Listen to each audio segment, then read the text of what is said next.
Welcome to the Sold Too Early Sports Card Podcast, soon to be voted as the most popular podcast in your Hobby Legends basic training battalions. That's Kai. I'm too old to get drafted. Episode 100. Holy shit. I don't even know how we got here. Kai, how are you doing? We're also joined by Trent today, Granite State. How are you guys doing? I'm good. Trent, special guest for episode 100. I know Yeah. he feels honored.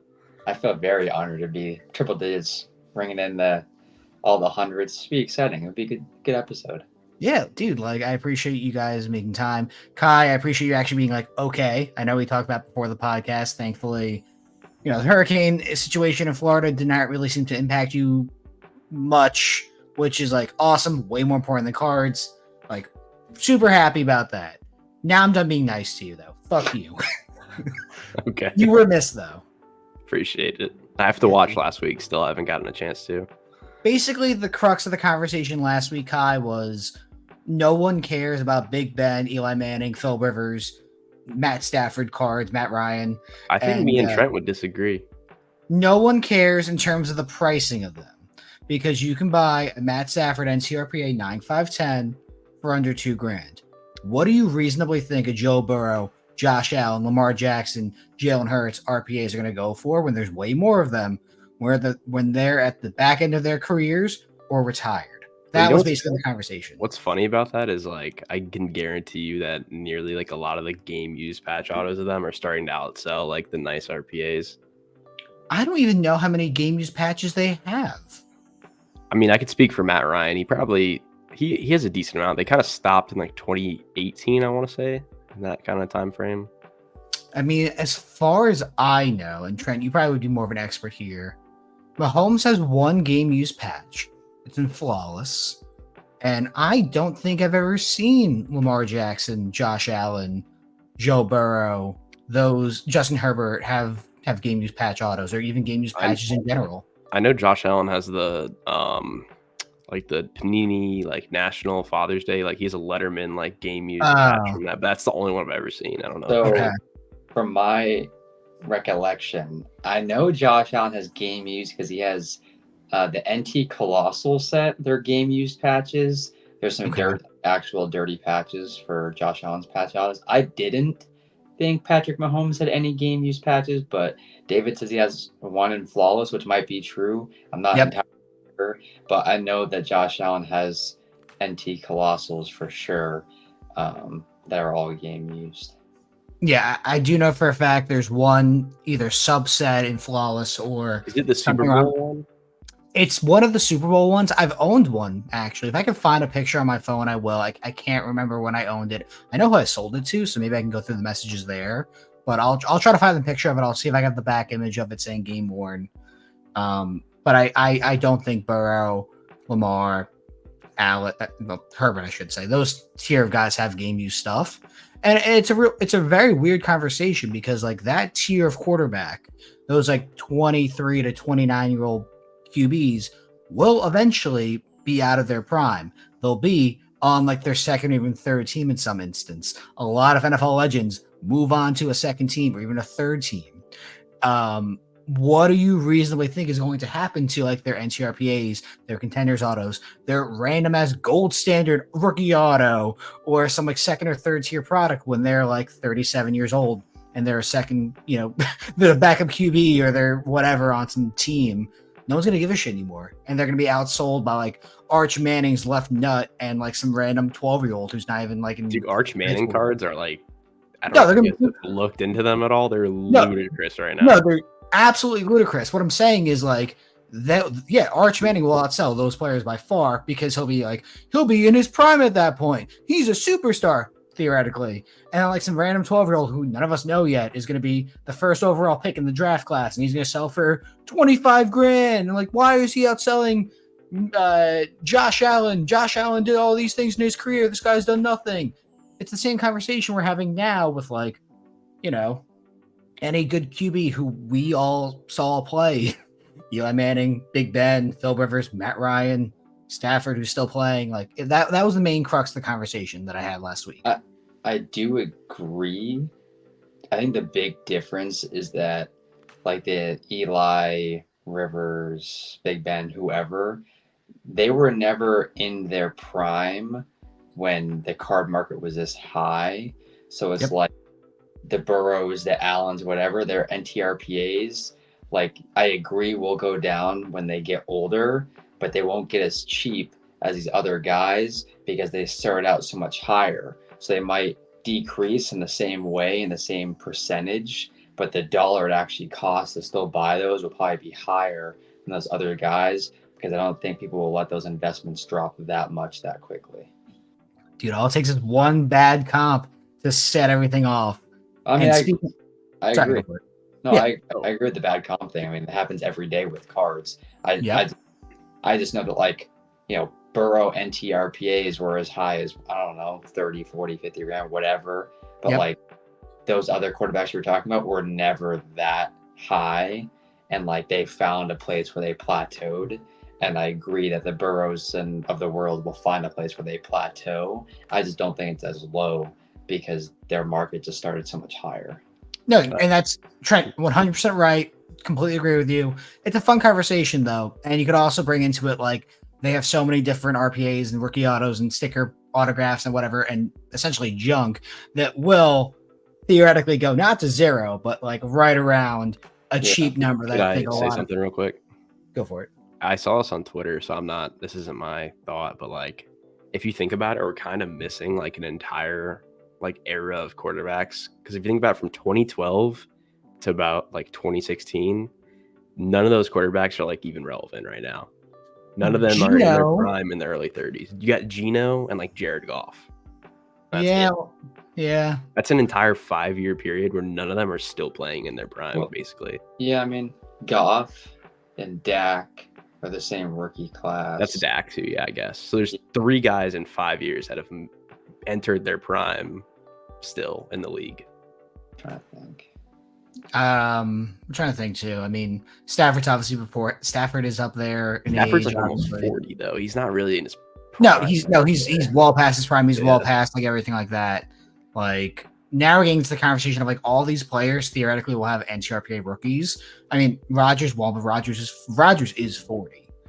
But I think after that tier, like most of those players will have NTRPAs. I mean, Flacco might be starting right now, but I don't think Flacco does have an NTRPA, I believe, actually. He does. So it's just like the dispersion of like age gap right now. It's like all 25 and under, 26 and under, and then like a couple 40-year-olds and like 2 or 3 30-year. It's just not like how it usually is. I also think the prime of quarterbacks, their prime age is becoming younger because a lot more quarterbacks are more of these dual threat running and throwing quarterbacks. So like they lose their running edge when they get older. And as we've seen, it doesn't really matter who you have at quarterback at this point. I mean, quarterbacks are written off like Sam Darnold are now, and Baker Mayfield now some of the best quarterbacks in the NFL. So like there's a certain point in time where it's just plugging the right quarterback into the right system. It's absolutely a wild time in the NFL. If you invested in QB assets going into the season thinking you're going to make a ton of money, I don't know who's worked out. Richardson's been very bad and now is hurt. Will Levis, we've memed on a ton, and Lane and I just listed all our Mason Rudolph cards, and we're hoping to dump those as soon as possible. Stroud's been okay. Hurts has looked pretty bad with all his weapons being hurt. Bryce Young, LOL. Bryce Young got benched. Bryce Young is tremendously down. What's Andy value now? I mean, is he going to go up? I mean, he looks... Some mouth breather will buy an NCRPA because Andy Dalton's the solution, and then like nothing else will happen, if anything. Like nothing's gonna change there. Who else was like really hyped up and just like has not? T-Law's the Jags are 0-4. Jordan Love, he got hurt. He's back. He looked okay last week. Not great, not bad. They could have won that game against who did they play? I mean, they were down like 28-0, I think. They came back at least. They made it interesting. Yeah. He started the game like the first half. He had like 2 or 3 interceptions, but the second half he looked like a different quarterback. I don't think he was ready to play. Yeah, that's what I'm thinking too. Like he just his body or his system just wasn't there to start with. But I mean, I don't know if you said his name or not, but Will Levis is clearly going to drop as Mason Rudolph goes up. I mean, his stuff already dropped, but like his stuff is going to continue to tank. Yeah, I mean, there's a lot of quarterbacks this year. It's like, yeah, look at that I'm guy. so with Mason Rudolph. That Lane laugh and I is bought crazy. Lane and I bought 140 Mason Rudolph cards in the offseason for $2,000. Lane had to convince me to buy it. Oh And I no. said, that is hilarious. You're welcome to the club. Yeah, this is the dumbest timeline. I'm very much looking forward to selling these because I said I was going to do this. I said it multiple times. I literally was out to dinner last night with my in-laws, and I didn't even watch the start of Monday Night Football game.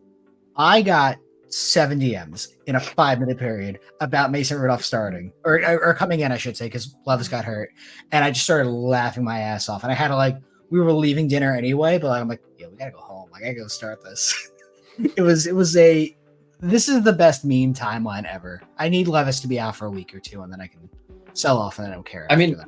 the timing is actually perfect for you because they go into a bye week and everyone's going to be questioning who the starting quarterback is. Like, you're going to sell a ton of Rudolph just with people just question or the hype beast or people that overthink it all. Like, it's going to be a real thing for you the next 2 weeks. You're going to sell a lot of Mason Rudolph. This is music to my ears. You know who's not buying a ton right now, though? Repackers. Hey, look how I transitioned that conversation. So I think it's an open secret at this point in time. Repackers, Backyard Swish, a bunch of these people have been buying less and less over the last couple weeks. I don't know if we talked about this on the podcast, Kai. I'm not sure if I had this conversation myself at some point in time. I'm sure we discussed it. I don't know. Yeah, it's an openly known secret right now. The repack industry is kind of stopping for the moment, not because they can't fill their breaks or not because they can't afford to. What is happening is a coordinated effort, literally from my source, a coordinated effort to lower percentages on what they're paying for stuff, which frankly, genius, fantastic, good idea. If you're the repack company, these got up to people paying over 100% comps for cards. That is not how shit is supposed to work. In an industry based on percentages, if you're paying over 100, you have a problem. Now, though, it's going to be very interesting to see what happens, though, where not even the companies themselves, but those who work for them unofficially kind of got squeezed a little bit and now have to pull back as well, which led to other people pulling back as well as buying as much. I've stopped buying temporarily just because I had so much inventory in hand and I needed to process some of it. Shout out 140 Mason Rudolph cards. But also the fact of if the repack industry is kind of slowing down a little bit, I'm going to adjust my buying spending, my buying budget, I should say, and buy a little bit smarter because some stuff just is not going to move as quickly. Yeah, I would say it also comes in that a lot of the football they probably had that they were going to put into packs in the first couple of weeks. I mean, a lot of it probably is tanked, like Tua, Bryce. Everyone we just mentioned, it's down at least 20-30%, if not double that. I mean, some of those quarterbacks were down way more than 20-30%. I can tell you that off the top of my head. Bryce Young is probably down probably 70 to 80%. It's astronomical what his stuff is down. Levis, I know firsthand, and I buy and sell cards for a living, and some stuff you just get stuck with. I had a Levis Blue Ice. I didn't know they were getting pumped. I honestly didn't. I took one in trade from some kid in Dallas a couple weeks ago. They were doing $1,500 or $400 now. That's how much they've gone down. Just to be transparent. I take losses all the time, and that's probably one of my worst losses. But that's what happens when you hold overhyped quarterbacks into an NFL season. It's just naturally what happens. Scary. I mean, we all know this happens. A comp is a guide. It's not the rule. And it really, dude, it truly is not hard to artificially inflate comps. It's not. You take 2 eBay accounts that are not connected, quote unquote, or 3 really, quote unquote, with decent feedback, and you just bid on items. Just bid. Just don't make it suspicious. Am I supposed to say that out loud? Well, shit, I'm thinking it. eBay is actually making you pay now on auctions if you win. I didn't know that. For every item or certain things? Not every. It's happened to me probably 1 out of 7 or 8 cards. It's a new thing. I don't know if there's criteria or what, but it's there now. I like that. I didn't realize. Yeah. Okay. Wait, which could also be impacting stuff kind of dropping marginally, I would think. Kai, did you just admit that you're shilling stuff and you had to pay for stuff? Is that what No, I I just? bought a card at auction and it said your payment will be processed in 1 hour or you can check out now. So it's a card you wanted to win, though. Yeah. Okay, So- I thought Dude, you it were was the saying- most random card ever, too. It was a Carmelo Anthony Topps Chrome Rookie X Factor 9.5. Never owned a Carmelo card in my entire life. And it was so cheap, so I just bought it. Yeah. So I want to show you guys my eBay account, like just like what I've bought, because like I don't use eBay at all. It's just not like my source for like what I buy my cards at or how I want to buy. It's really funny. It's supplies, like literally like June, July, like supplies. I bought this for my niece. A card for our friend Shane. He paid A that jersey. much for that? Holy shit. Like I don't buy shit on eBay. My scanner, I buy nothing on eBay. So the fact that actually is happening is amazing. I'm not out here outwardly shilling cards. I buy nothing on there. That's So really fair, man. I know because I looked literally the other day for a story for another day, but the last time I bought a card off eBay was in March.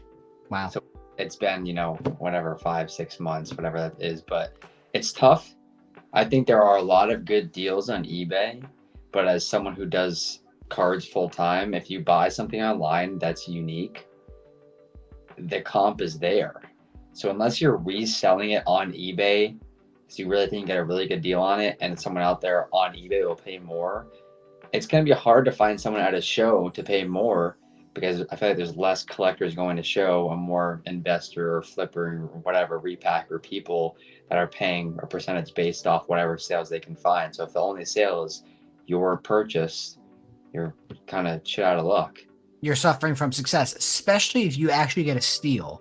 Like, Yeah. because that happens, whether it's like someone listing it incorrectly or it ends at 11 a.m. on a Monday morning, people don't care. Like, those tools only exist for like whoever's negotiating the deal to have better advantage. Like, if I want a car for $500 at 11 a.m. on a Wednesday and Kai wanted it, he's like, oh, yeah, I see the comp here.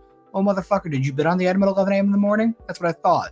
Were you like, did you see the new listing here? And it was like misspelled or something dumb, such as Kai, that, bye, Trent, such as that blue ice, Oh, Cade Cunningham. So Yeah, you want to that's give a that good story while we example. figure out if Trent's coming back in or not? Yeah, so I mean, I just have a filter set up for certain like basketball players or whatnot on eBay, like a save search, and it's pretty generic. I mean, it's like different like colors or sets or whatever, and then like players, and a Cade Cunningham popped up. The picture was a Prism Blue Ice rookie PSA 10, but the title was just 2021 to Panini Prism number whatever Cade Cunningham PSA 10. There was no Blue Ice mentioned at all, and so I just bought it. I thought the price was very fair / cheap compared to what they go for. And I messaged the guy after I bought it. I was like, hey, just to confirm here, like this is the blue ice, right? And ironically enough, I sent this to Dave right after, and he was like, yeah, I accidentally listed it like cheaper than I wanted to because I was using a third-party software and it screwed up when I was trying to put the price in or whatever. And I'll honor the sale, but he was obviously not happy. So that kind of goes into Dave's Speedy Card so, lister. Yep. Yeah. That'll be fun. Speedy is almost ready. I've been saying this for months. It works. You scan a card, it goes to your eBay account. We've turned off that functionality for now because it's not live. Everything works. Just making it more consumer friendly before I like officially like open the floodgates and probably cause more situations like that kind of happen. Hey Trent, welcome back. I don't know what happened.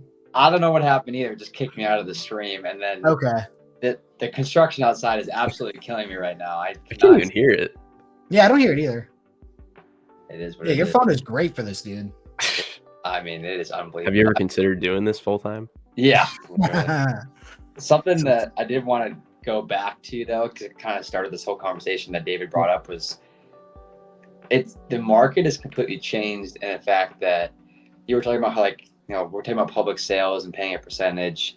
When I first got into cards, it was like a known thing that if I went to a show and Kai, bought a card on eBay, like I would have to pay more than what he paid, so he made money. Like it was like people weren't out here taking losses. Like everyone was like helping everyone make a few bucks on a purchase. Like I go to a local show or whatever and see that the dealer paid $100 for that car. Like I would offer 110 because I'm like, oh, like you don't want to take a loss. I think you get a good deal. I'll let you make a few bucks. But the mindset is completely changed where it's like, oh, it's sold for this. I have to pay X percentage because I think I'm going to get X percentage out of it. So the mindset of like buying and selling cards in the last like, I think that's probably like 8, 9, 10 years ago when I first got into it, it's completely changed. I mean, I don't know if you guys would agree, but I would think it really hasn't been a thing for that long. I mean, maybe the last year or two. I feel like even after COVID, it wasn't really like this much craziness. I think what's truly happened, and Trent, sorry to cut you off. I think what's truly happened in this space is people no longer collect. At least those who actively travel to shows, the people who are going there are predominantly going to be flippers or people who buy for backyard swish X, Y, and Z because they don't give a fuck. They don't care. They see the number, they offer the percentage based on that. And everyone generally is offering around the same numbers. If you're a bad dealer, it's 80%. If you're backyard, it's closer to 95+% on certain things. And that's a general scale. There's obviously different qualifiers for stuff.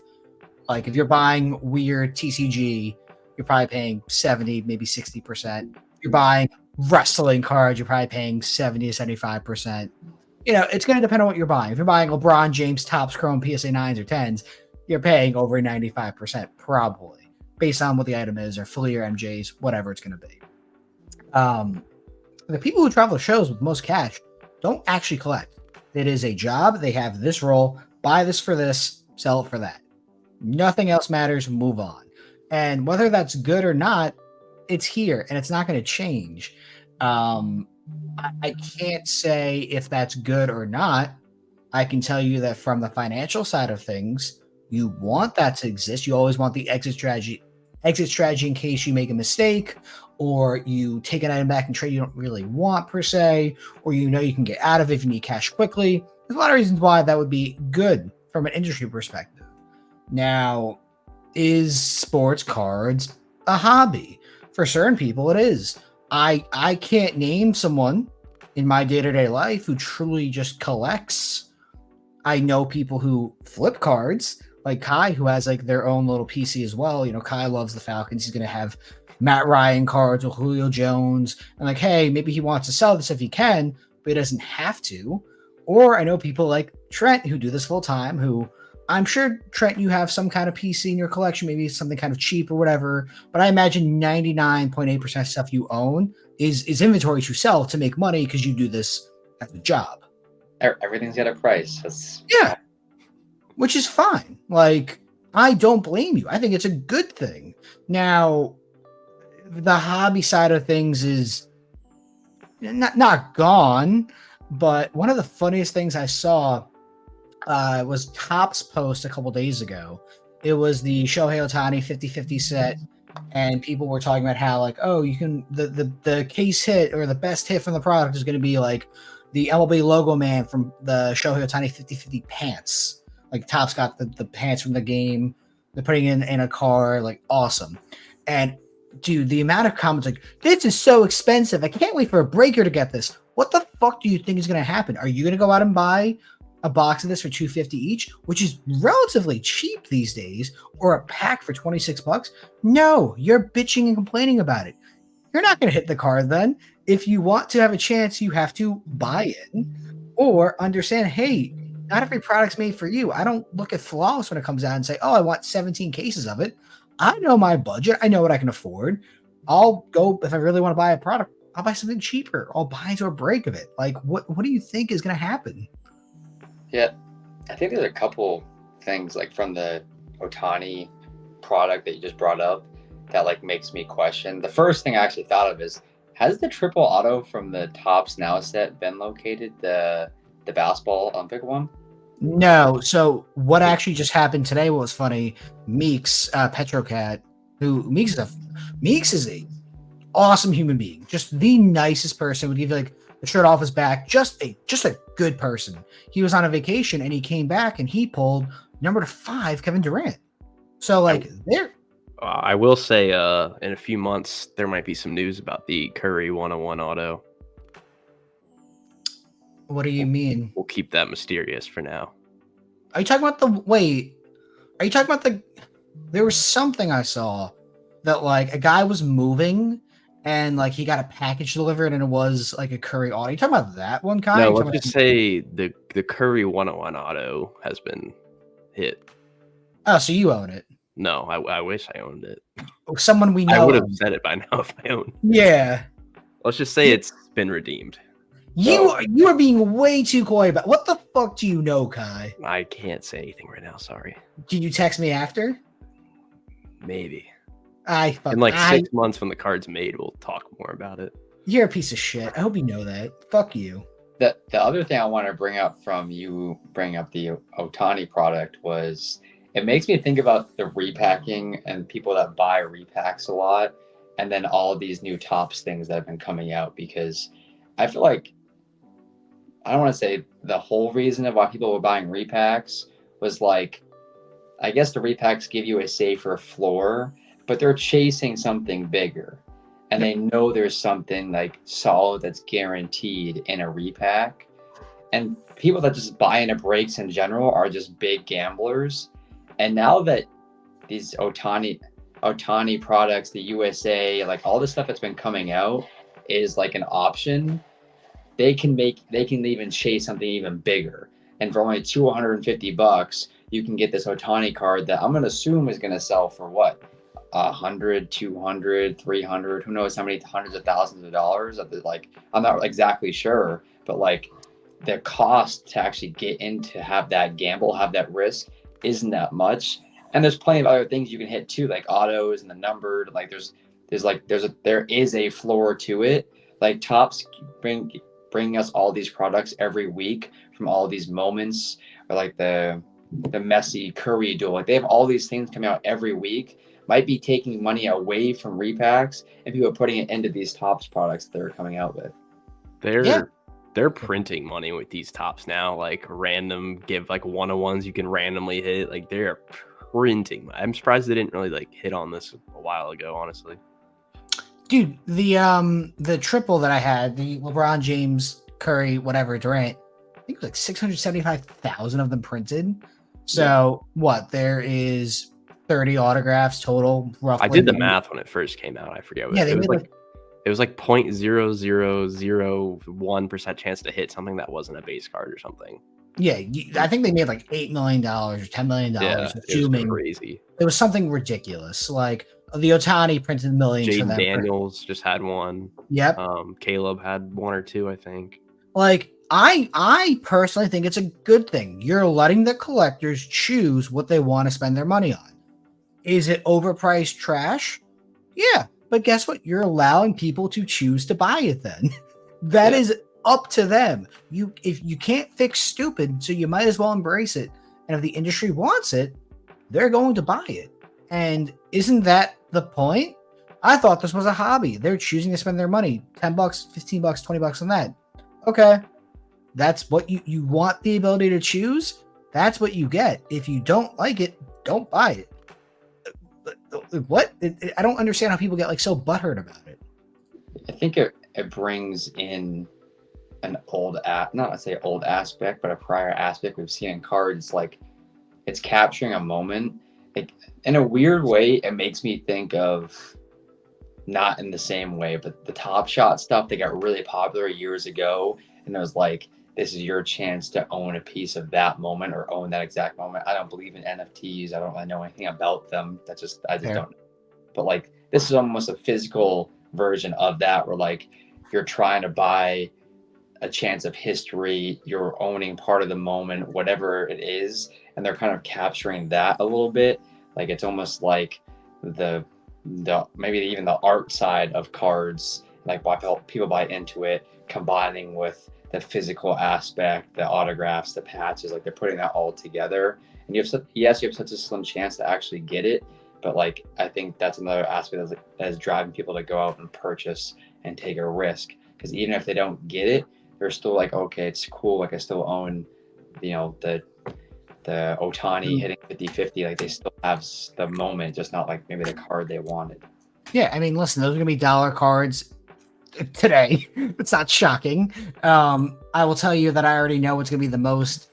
Now this is finicky because it's basketball, but like the best Tops Now card or the Panini Instant, some combination of the two is going to be like the first alley oop, like LeBron James and Bronny James. Like I don't know how it's going to work out for Panini because like they own the licensing, but Tops has LeBron James, so we'll see what Well, it's the happens. same with like Jaden Daniels. I mean, Topps made the cards. He signed them, but they're not licensed. Yeah, Right. that'll be interesting to see what happens. I don't know if Like, you guys have ever seen these, but I bought them from Shane. They're kind of on topic. They're like red artist autos out of oh, hell 5. yeah, that's sick. But yeah, thought it was Like on that- topic.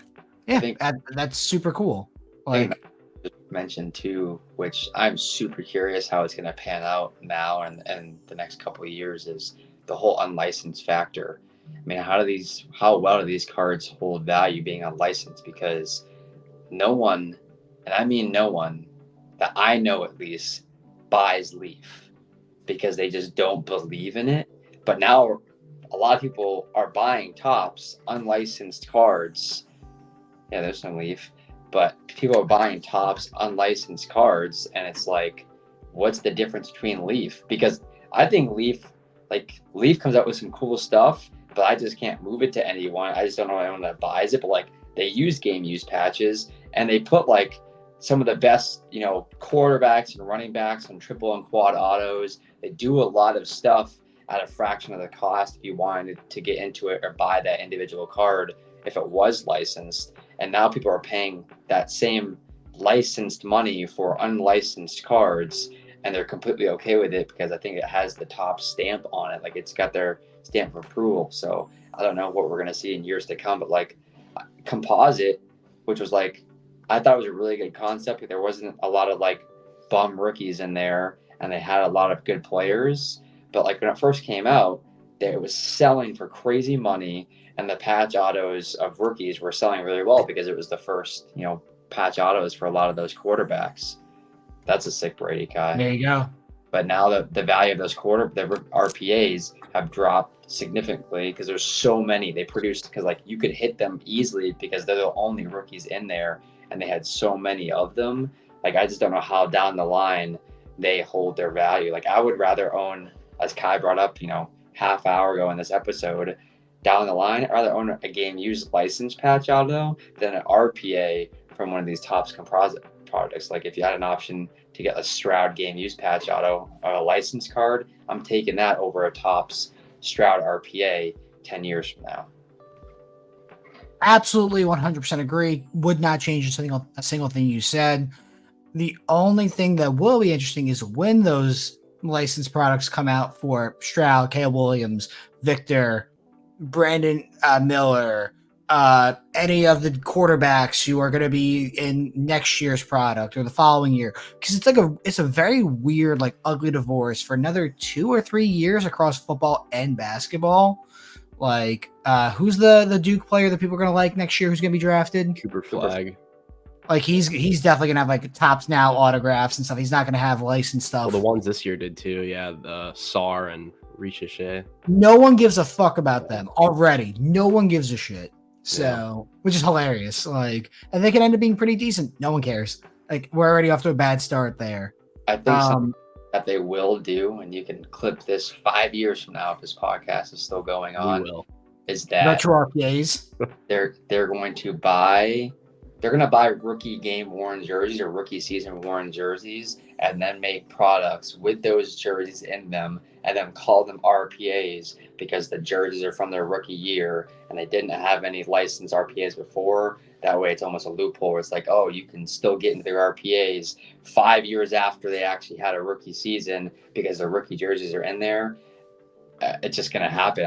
I don't know if on Dynasty Soccer they put a rookie logo for the Holland autos that had a rookie jersey used. I don't know if it would have been smart for them to do that because they had other ones that didn't have rookie jerseys from different teams, whatever. But like, I can definitely see them using rookie season jerseys in cards that are 5 years after their rookie season, and then calling them RPAs because it's a rookie jersey.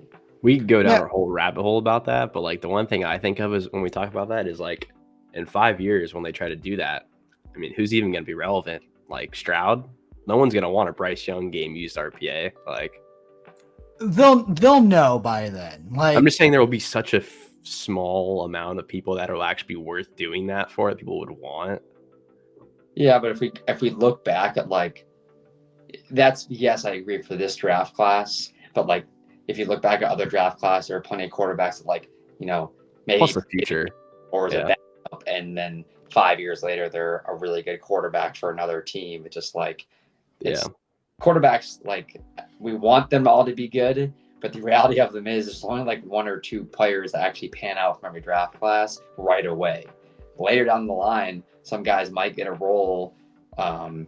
Sam Darnold, great example. Like guy was Mayfield. terrible forever, and all this. And Geno Mason Rudolph, if it wasn't a starter, maybe he'll start. Maybe he'll be good. Like you don't know because quarterbacks just seem like they're so interchangeable right now. Unless you're a running quarterback and have a totally different playing style, it just seems like if you have a good quarterback and a good system, a good O-line, like if you can, it's like almost like nothing against Brock Purdy, but like I still don't think he does anything that incredible. But I just think that Niners team surrounding him is just so good that like you could throw Mac Jones in there. You could throw a lot of quarterbacks. They wanted to like draft Mac Jones, didn't they? They were originally going to. Or something like that, yeah.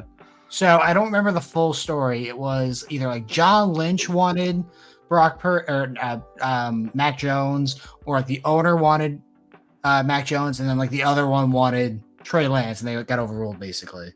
So there was like some division, if I recall correctly. I agree with what Trent said. I mean, you could throw a potato in there, and he would make the offense work. Like, I think Purdy has. I think at this point now, Purdy, even at his floor, would still be an NFL starting quarterback.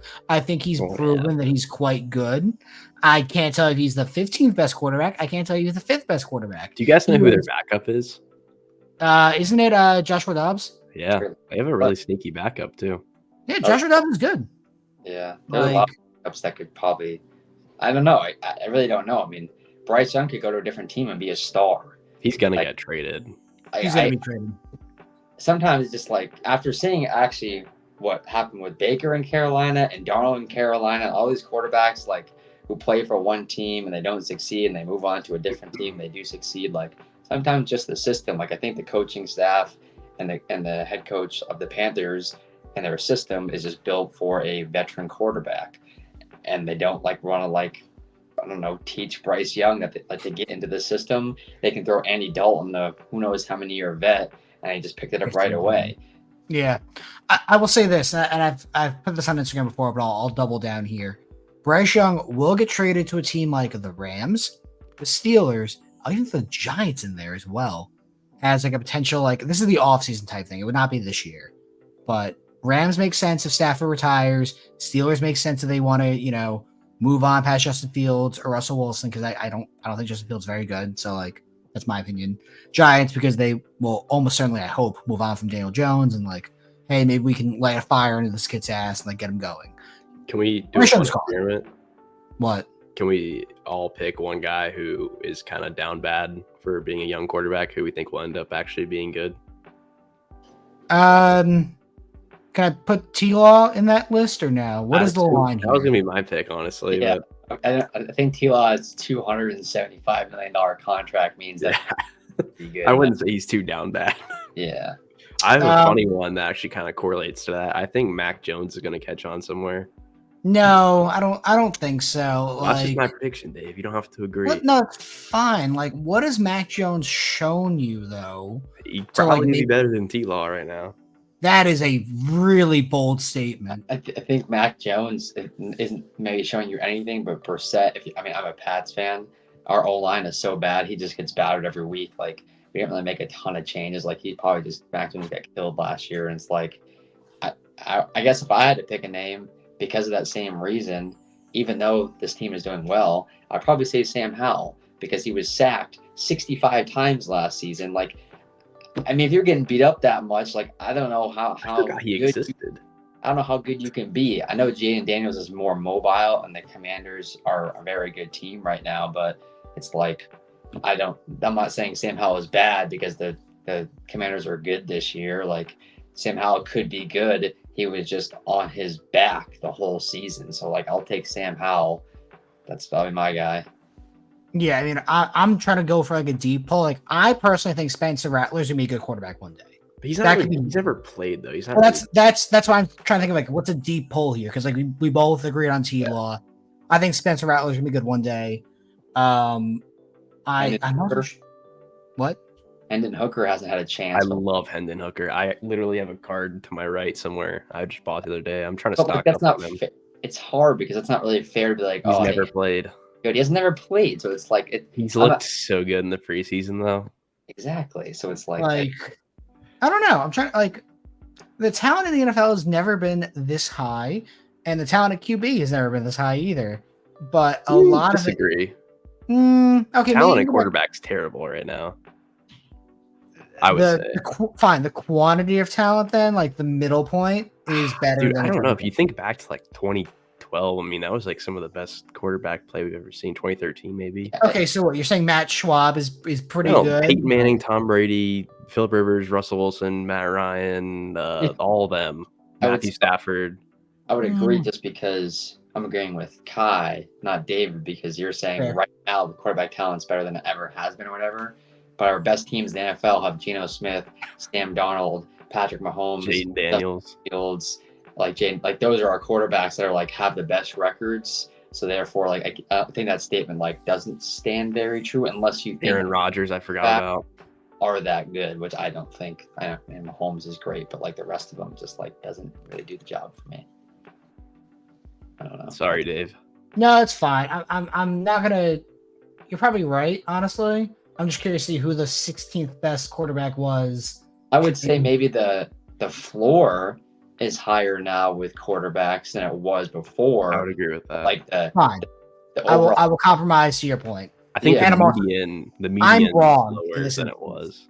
So this is 2013. The 16th best quarterback, hilariously, was Russell Wilson, which is really looking back from my case. 2023, Geno Smith. Just I didn't read anything closer. This is just based on Oh, yards. that's his rookie year, right? This was 2013, I believe, was Wilson's rookie year or second year. Oh, sorry. I meant, didn't you say Geno Smith or am I Yeah. crazy? 2023. Oh, sorry. I thought you said This year. 2013. Yeah. So it's kind of funny. Who's 16th in touchdowns? Sam Howell. Oh God. Okay, I'm wrong. I'm still wrong. This is not good. I would say the floor might be higher now with just straight up talent, but the ceiling was definitely higher back in the day. Or the upper echelon was higher back. The top Fine. quadrant of quarterbacks was Yeah. definitely better than it is now, I would say. I mean, yeah, you have literally Peyton Manning, Drew Brees, You have like and 7 Paul Hall of Hart. Famers. Yeah. Phil Rivers, Stafford, Big Ben, Matt Ryan at 9, Tom Brady at 11 here for touchdowns. Wow. Was Aaron Rodgers on there? Aaron Rodgers was hurt this year, so he actually was Yeah, 22nd. you don't even have him on there. Peyton Manning's MVP year. Eli Manning was 21st. Oh my God, Jesus Christ, Eli. I mean, you had like Andrew Luck and RG3 too at the time were both like superstars. Yeah. Obviously that fizzled out. Andrew Luck was 15th in touchdowns here, and RG3 was kind of already like I think he got hurt that falling year, off. right? He played 13 games this year. I think he It's like not been blew last his knee year's out at the end of the starting. season. This was basically RG3's last full year starting because after he played 7 games, 5 games, and then he was off the Redskins in 2014. So like, That's crazy. kind of like, yeah. I know RG3 really got a bad hand He up. just got fired from ESPN like a couple weeks ago. Yeah. Poor All right. fella. Can I bring in a new topic to this conversation? Yeah, of course. Go for All it. right. I actually don't know if you guys know this, and I haven't posted about it yet. I do plan on doing it eventually. You guys know I went to the Charlotte show this past weekend. Yep. And I'm sure you might have seen it on a story or two, but it wasn't really broadcasted too much. But I want to talk about it a little bit. Talk about the show too, but something pretty interesting and really cool that was going on in Charlotte was Grant Williams was set up as a dealer. That's so cool. It was his first show setting up, and I just think it's so interesting. And I might talk about it for a little longer than I need to, but he truly acted as a dealer. He was there because I was a dealer. I had my badges and all that. He was there at 7 a.m. That's when dealer setup started at 7 a.m. in the morning. He was there at 7 a.m. He had 2 showcases on his table. He also had a cheaper box. He had prices on the back of all of his cards that he had set up with. He had put sticky notes and he had put whatever he had saw for sales in the back of each card. And there's a couple cards in there that he didn't know because they were higher and that he had hit, and he had written just grade question mark on the back because there was no sales, and he figured he probably should just grade it. But he was set up 7 a.m. just like any other dealer. He was very kind in taking photos with anyone. I actually purchased a few cards off him. I believe I was the first person for him to sell any cards to as a dealer because I was there really early. I looked at a couple of his cards. Ironically, I bought a Rashid Rice off him, which clearly was, a good sale for him because he got hurt, 2 days later. But he had a lot of stuff he had hit in breaks. He also had the Luka Gold RPA on him, which I don't know if he's publicly stated, but it graded a PSA 910. Yep. He didn't have it in his showcase. He actually had it in his pocket the whole time, which is interesting. So, I don't think it was for sale. I think he just brought it to show it a little bit, but he was behind the table, and every single person that asked for a picture, and you guys have been to shows, he was in a spot on the end, but it was he had to walk, a few tables out, come back around. He did that every time someone asked for a picture. He went from behind his booth, walked to the side, looped back around, came out, took a picture, walked all the way back, went behind his booth every single time. That's really, dude. I think I'm becoming a Grant Williams fan. This is so cool. He was a true dealer. I saw him buy a couple cards. I saw him do a couple of trades. He broke a lot of boxes while he was there. He broke it with kids. I think he gave some of the packs away to kids and things like that. But another nice thing, I don't know if it's just the people in Charlotte, but he got bombarded, but no one was ever taking advantage of him either, I don't think. Of course, everyone wanted to take pictures with him, but he had prices on his cards, and he was not giving them away. He knew what they were worth. He was open to negotiating, but if, I think he had one card that was stickered at 400, and I offered him, 360, and he counted me 380.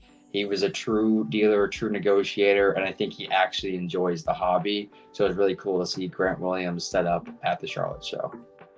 Dude, that's awesome. That's cool. I didn't know that. Yeah, I had no idea. Which, you know what? Obviously you're gonna have how do I say this nice? You're gonna have influencers who take advantage of him for clicks and views and thumbnails and stuff like that. So I get it, but that's really cool. I really like that, because I didn't know that was happening. Mm-hmm. That kind of that makes me a fan of him. You know what? I that's really cool. It was that was publicized. It's not like he was going there as a signer or to take photo ops. He went there to be a dealer because Jason Williams was the one person who went as their guest for pictures and autographs. And he actually Kyle Kravitz, King of the Cards, he did a segment with him where I think he walked around and they bought cards of Kings players and stuff. But Grant was there as a dealer. He wasn't there for any other reason but to be a dealer. I can't state if he was there on Sunday, as I left on Saturday, so I'm not sure if he was there both days, but he really was a straight up dealer. And it was just cool to see someone he was very down to earth as well. So, because I was there earlier in the morning and I bought a few cards off him and he had time to talk. He talked to me for 5 or 6 minutes about basketball. The night before was the Karl-Anthony Towns trade. I was asking him, what each player thought about maybe leaving their teams and stuff like that. And he was open to having a open conversation about that and, who he thinks is going to win this season, who he thought contenders were. He was just he was just a normal person, and he didn't act like he was, an NBA guy or, more wealthier or famous than anyone else. He was just a dealer, and he just wanted to buy, sell, and trade cards. I hope he said the Hornets are going to win the championship. Otherwise, he's not committed to winning. He's not part of winning culture then.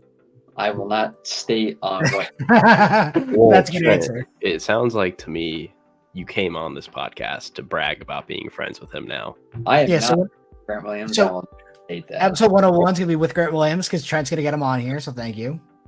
Super cool. I do know he did make a card Instagram, though. Funny.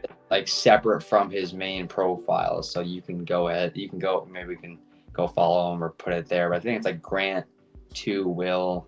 I don't know. You have to look, but he does have a card Instagram now as well. Do you think any of this would have happened if he didn't hit the Luca card? Honestly, so I like I said, I got to hear him talk and talk to other people. He's actually sounds like he's more knowledgeable in Pokemon. He's more interested in Pokemon cards. And when the show slowed down towards the end of the day, I saw him go and actually I think he was looking more for Pokemon. He didn't really have any Pokemon cards set up, so I think he actually or displayed. I think he actually collects Pokemon, but he's willing to like buy, sell, and trade sports cards. He also talked about some cards that he had hit that he wants to get players to sign, that either he's on his team, on other teams. Something he did mention that stuck out to me, which I don't know if it's true or not, but he did say it out loud, is that he had a card of Giannis. I think he hit from, Deca Prism or something like that, like a gold, like, I don't know, maybe one of the years. It was like an insert gold from the Deca Prism. But he was saying that he won't sign for guys that aren't on his team. So he was saying that like he has that card, he wants Giannis to sign it, but he knows it will be tough because he usually doesn't sign maybe items or cards for people that aren't on either his maybe Greece national team or the Bucks team or whatever. It sounds like he kind of just like doesn't like to just throw his autograph out there all the time. I mean, Giannis also didn't sign cards for 5 years and give them back to Panini, so that makes sense to me. Yeah. That's so funny. Also, I did find Grant Williams' Instagram for cards. It's Grant Will to collect. So you were right on. I just followed him. He sadly does not follow me yet. Maybe he will. That'd be kind of cool. I don't know, man. Like that's really cool. I really enjoy when someone's like actually a human being about things. Like our industry is very, very much NPC focused these days. As mentioned, like everyone pays about the same percentages. So you know who I want to deal with? My friends, people Grant who Williams. are nice. Grant Williams, obviously. Hey, Grant Williams, you want some Mason Rudolph? Like, I can also state that I am 0-1 in coin flips to Grant Williams. The fact that coin flip you is awesome. He suggested to me that we coin flip because I like that. You know what? He must know Shohei Ohtani. It was Ed. Actually, you've owned the card, David, maybe a couple of times. Ed Reed, 2016 Immaculate Game Used Patch Auto. He had hit break, and I think I offered like 140, and he's like, "I'll flip you 150 or 140." I'm like, "Sure, you got me there. I'll flip with you," and I lost. But that was interesting. But aside from Grant Williams, the Charlotte show in general, because I didn't like get to dive into the show. Wes from Oak City, I think, was the person putting it on. Was honestly a really good show. Something to touch on, not just from that show, but Philly the week before that I was at. Interesting enough, and I don't step at a ton of shows, but I think David and Kai could both state on this if this is a common occurrence or not. The Philly show, after the first day or the setup day, they had a dinner and drinks thing for every dealer. And in Charlotte, after the first setup day, they had a 2-hour happy hour thing reserved at a restaurant where you could go and, talk to other dealers, drink, whatever, which I thought was really cool from both shows doing that. So that's kind of how the show started in Charlotte. There wasn't much going on Friday, which was dealer setup. The hurricane definitely messed with that. Zion cases was delayed getting there because of the hurricane. There was lots of, just things going on. So dealer setup day, there was like 6 dealers that set up. That was it. And I was there on Friday. So I was also a dealer, so wasn't much going on. But Saturday, the show was great. The nice thing about the Charlotte show, which, I think Wes said he wants to put it on once a year, but it wasn't flooded with all the dealers you see every single show. I would say 50% of the people there, or 40% of the people there were people you see at most shows, but the other 50% were local dealers or dealers from the surrounding states that came and set up that haven't set up at a lot of other shows. I know I bought, and they'll be on the Tuesday 12th tonight, some cool cards off a guy that hasn't set up at a show in 5 years. And wow. Like the true collector kind of has bought things that got a really interesting story, but it's a story for another time. But the show itself was really good because you were buying new inventory that no one had ever seen from people that rarely set up. And of course, there were other dealers that, set up everywhere, but there was just a lot of just fresh inventory, which was nice to see, new networking and new connections from that Charlotte show. So yeah, I think that Charlotte show was really, really good for a 2-day show. I would definitely go back to it. And I hope West doesn't do it more than once or twice a year, because that's how shows get flooded.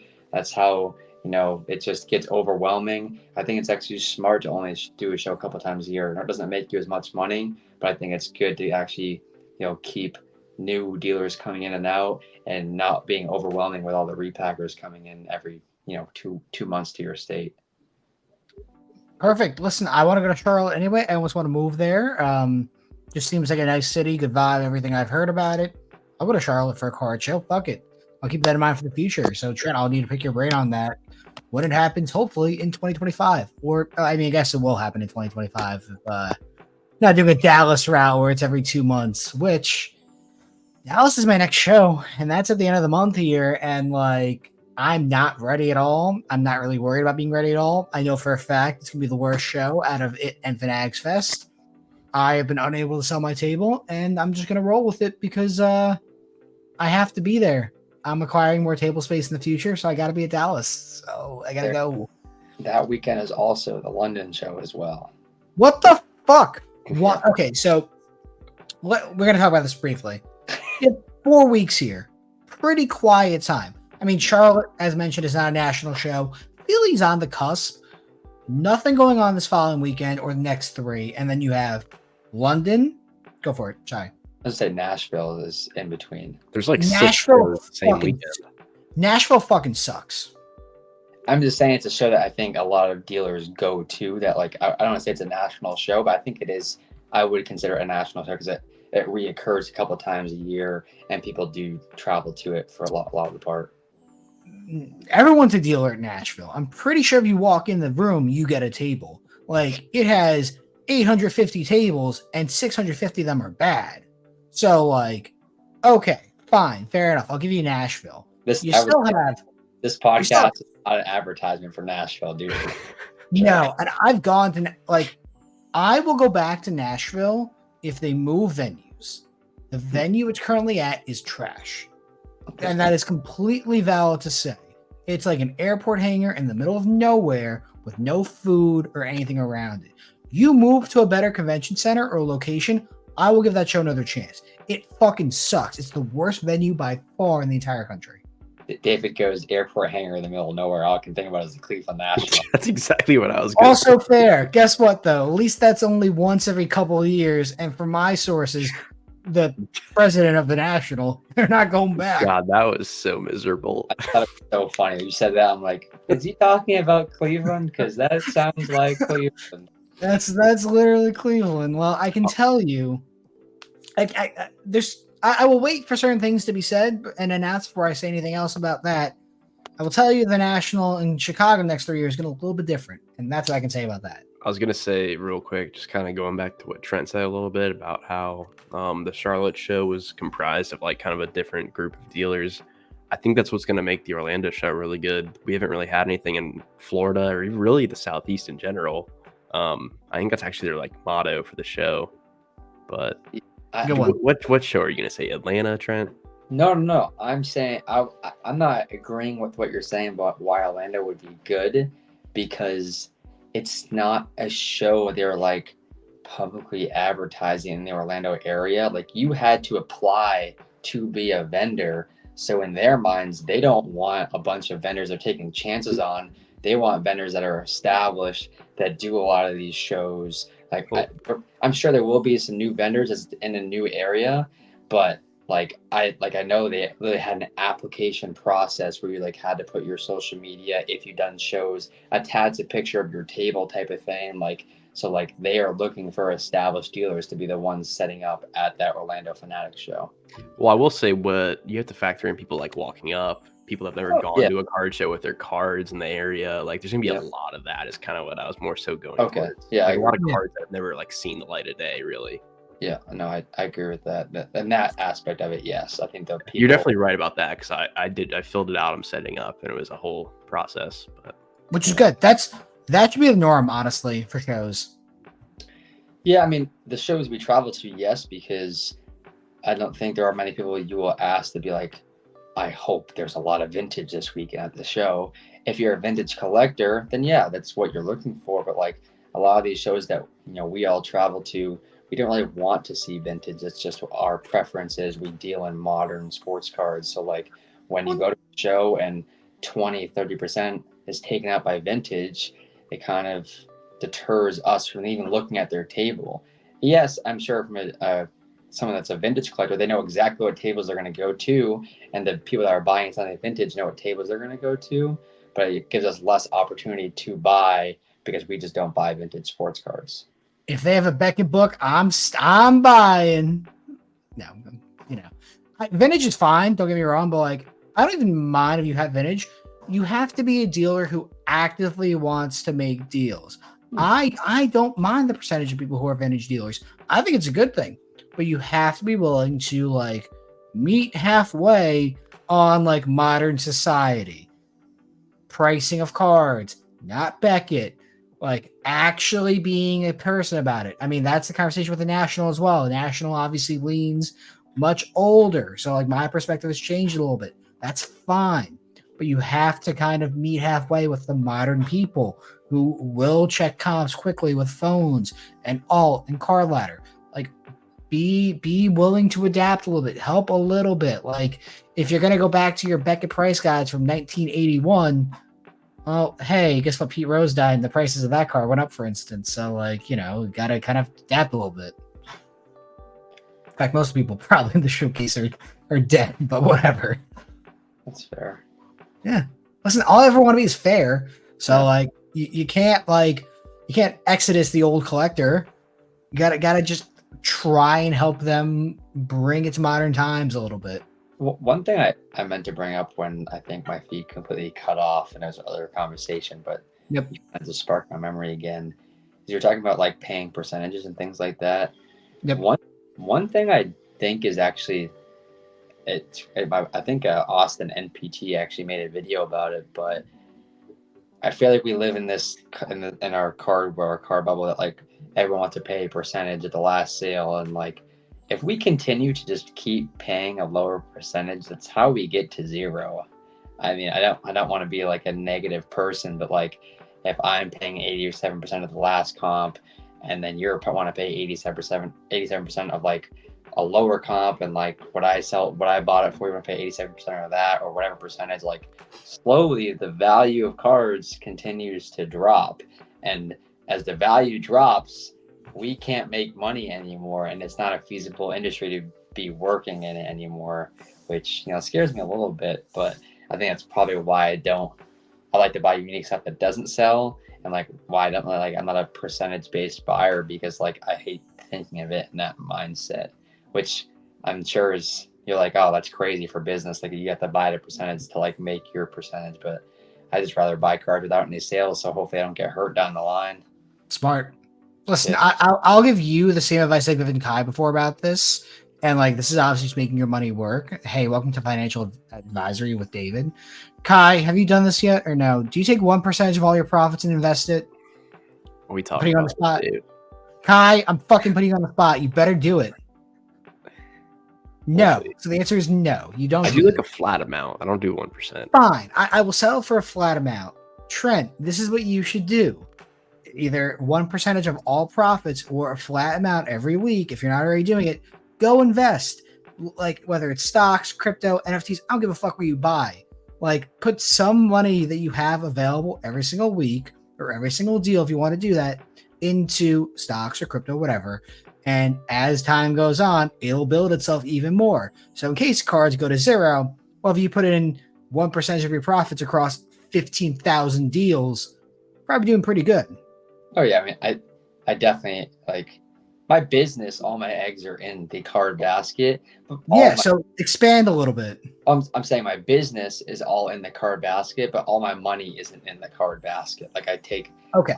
out Got money and put it into my stocks, my mutual funds, my index. Like I do all that just because Okay. like I'm a believer in cards, but I also don't want to be homeless if all of a sudden I woke up tomorrow and my I don't know Calvin Johnson auto is worth $1. You know, I just Yeah. Okay. Cool. Because yeah. I guarantee you, the average card collector who does this full time, or the average card collector who watches Roth cards or Jeff Wilson and like thinks they're gonna make money forever, does not do that, and they will be financially ruined in a world where cards go to zero. Well, let's So hope that world doesn't happen, and that's why it's like no. what I brought 45 minutes ago with Kai and everything was like we used to live in a world where like we paid over comps, and now we're living in a world where we pay like heavily under, like we want to pay heavily under comps, and it's like it's a weird spot to be in because I want to pay as least amount of money as possible so I can make more money. But if I do that every single time, I'm not going to have a business, an industry I can, thrive in anymore because the industry has gone to zero. I know. That's why my fitting in this world is working a normal job that lets me pay my rent, but then do 70% of what you do, Trent. Because like you went to Charlotte and Philly, you went to Culture Collision. I didn't do any of those shows. I do the major shows, and like I'm pretty comfortable with that. I don't Hey, have to push. the thing is like, I don't know if you have to go to all these shows. I mean, especially I mean, I think it's good if you're doing it full time. Like, it's good to go to those shows. I've realized like it's just so competitive with repackers, even if they're buying less or not now. Like, it is so competitive going to those bigger shows that like it's a turnoff, and like show fatigue is a serious thing. Like it's like 6 or 7 weeks have been out of it. I've flown to a show. The next couple weeks I'm doing some local shows, some like really small shows, like some shows I've done when I was younger, and like I still buy plenty at those shows. It's a totally different selection of Bye. people, totally different cards that I usually see, and it's like I might not be spending as much, but I'm usually getting different inventory. And like because I live in a smaller state where like a lot of people don't go to these shows, like a lot of people do offer me to buy their cards, and like or even throughout the week they're like, hey, I have some stuff I want to sell, and it's like doing it that way is just as successful for me as it is to travel to these big shows. Because when I go to Dallas, if I look at Dallas, 3 years ago to Dallas now, like the amount of money I'm making on those shows is less and less because it's just more competitive, and people are like holding out for better numbers when I go to these shows, or I just can't find the rare stuff anymore because it's either locked away or it's because dealers just are dealing in liquid items nowadays. That's just what people want. It's what repackers want. It's just downtowns and kabooms who we talked about last time I was on this show, which I can't stand, which I think are starting to go down a little bit. I'm not positive, but I think people are paying a lower percentage, and maybe it's dragging their value down a little bit. Also, the last optic was way overproduced. I noticed that the last optic downtowns, you get freaking 3 per pack at this point. I mean, it was ridiculous, but I don't know. A lot of the liquidity stuff is just people want a crazy high percentage that I don't even want the cards. First of all, like I want them, but I really don't. I wouldn't want to get stuck with them. It's like Well, I want to buy stuff I'm happy to be stuck with. Like if I'm buying all these Hall of Fame autos and I go to a show and they don't sell, I'm fine bringing them home. Like I'm totally cool. Like if I end up with those things, like totally fine with it. But when I get stuck with Will Levis Blue Ice, which I don't even want, and then somehow I get stuck with, and now I lost $1,100 on it, it's like my yep. fault. But guess what? No one really wants the downtown ticket booms. There's someone who is doing set to them, sure, but no one actually wants those. They're a store of value and a repack, and that's basically it. Like they move every single day. I like no one truly wants those cards for the collecting aspect, or very few people do. I They think exist. Go for it. the younger generation like probably enjoys them, but they're just too expensive. Like Yeah. it's cool, it's artwork, it's shiny, it's something that was different at one point in time. Like I'm taking like when I say younger generation, I mean like if you're an actual 20. kid, like if you're actually a child, like that's something that'd be like more attractive. It's art, it's just different, but it's just too expensive for them to even get into. I know. What a shame. All right. Kai, Trent, anything else you guys want to touch on before we wrap up? It's up to you guys. You know, I can talk forever about it also. No, dude, first off, like, I say this seriously. I want you on this podcast more because, like, this, like, you are such a good guest to have on. You have a wealth of knowledge. You can talk about anything, and it's really good. Like, these are my favorite episodes we do, and I actually genuinely mean that. So, like, yeah, if you want to come on our podcast again, Trent, and, like, just shoot the shit about whatever, I know it's going to be a good episode. Yeah. So, like, thank you again for joining. Go for it. I'd say hopefully there's no construction outside next time. No, dude, we can't even hear it. I don't know. Yeah, amazing. I got woken up to it this morning at like 7:30, and they've been out there. I don't know what they're doing, but they're consistent workers. They're working day in and day out, I guess. Trent, what time do you get up in the morning? Depends. Keys to success.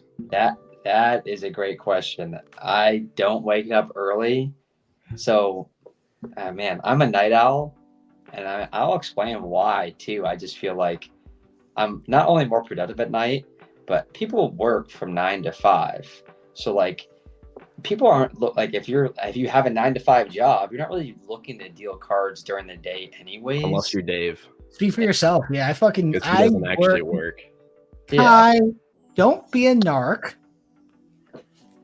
But I personally, when I go to shows, I wake up as early as possible to get into the shows, and I stay up as late as possible at these trade nights and stuff. And like if I'm traveling somewhere, I want to get the most out of it. I'm paying to be there. I want to be able to, you know, my $1 per hour I have invested or $1 per minute I have invested into being at those shows, I want to be utilizing it. But when I'm home, like I prefer to sleep in. Like I would say on average, I probably wake up at 9 or 10 o'clock because this is my only job. I don't need to, you know, wake up early. At the same time, I usually stay up till 2 or 3. I'm usually talking to people online because, you know, let's say 1 a.m. here, I'm on the East Coast, is like what, 10, 9 on the West Coast, which is a perfectly normal time for someone to be like, they already had dinner, they're just chilling, and they want to do some deals. And like, or I can communicate with people easier when they're off work. When someone's on work, it's usually harder to communicate. So for me, I don't feel the need to wake up early and get those things done. I usually will like, you know, spreadsheet during the day, ship, get my new inventory in. Like I'll do the normal things during a day, but then at night or after 5 p.m. Eastern time, I start doing more business side of stuff, doing more deals with people because they have the free time to do it then. And I feel like less free time to do it during their 9 to 5 workday. Yeah. Completely rational and smart. It's almost like you do this for a living. Yeah. Yeah. Listen, it's good. I mean, I wake up at 8:59 and that's my daytime start because my job starts at 9 and I'm the worst employee ever. I'm good at what I do when I choose to work, but I work smarter, not harder. Hey David, can you sit back? I want to see what shirt you're wearing. It's not yours, unfortunately. Hey Kai, can you sit back and see what you're I forgot, yeah. To be fair, next time we have to. I mean, I have to pull up the receipts. They said they were gonna no. So, to be fair, Trent, I actually wore your shirt on Saturday, and I'm doing laundry, so my bad. Is Kai, you doing laundry too right now? Is that what's going on, or? I just forgot. I'll be honest. You can pull up receipts. We do owe you wearing the shirt, but you also owe us being here about a month ago. So we're even. You know, I am guilty of that. I'm here now. You know, I was here today, and I think we had you guys had a good episode 100. Congrats, by the way, on 100 episodes. Well, we haven't even got to the Trent, show them what you're giving away. Oh yeah. You know, I can find something nice here. You know what? Let's give away the Levis. The Levis. Yeah, no. I mean, I could be ironic and give away the Mason Rudolph because I guess he's now QB1. How about what is this? I'm totally I'll be ironic. He's kidding. Trent. Don't feed into Kai. He doesn't need that. Don't worry. This was an expensive card. This is a nice Bryce Young to 10 gold rookie Z team number to 10. So if you want to set up some giveaway, Kai and David, to give away this Bryce Young gold, you be my guest. I will ship it to whoever wins your giveaway for the 100th episode. All right, fine. So Kai will cover the shipping costs because this was his stupid I'll idea, send which the is not label. about half the price of the Bryce Young. We'll talk about this offline, and when this episode launches tomorrow at 6, we'll announce that giveaway.